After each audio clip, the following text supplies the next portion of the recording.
ওটা গজব।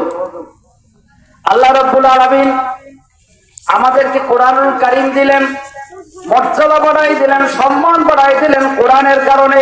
কি কারণে ধরে বলেন?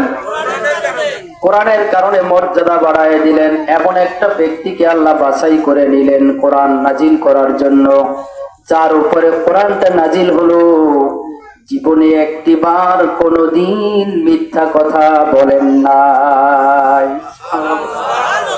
কাউকে ধোঁকা দেন নাই, কাউকে ঠকান নাই, কাউকে ছোট করেন নাই, কুৎসিত দামে কাউকে ডাকেন নাই। সব কি হজম করে সহ্য করে নিয়ে 63 বছর জীবন আল্লাহ রাব্বুল আলামিন তাকে বাজেট দিয়েছিলেন। 40 বছরের নবুয়ত হলো, 23টি বছরের আন্দোলন, 23টি বছরের আহ্বান এবং দাওয়াত। এই কোরআনুল কারীমের শুরু থেকে শেষ পর্যন্ত কিয়ামত পর্যন্ত মানুষ পূজার জন্য যা যা প্রয়োজন বিশ্ব নবীর মাধ্যমে আল্লাহ রাব্বুল আলামিন সব আমাদেরকে হাদিয়া দিয়েছেন।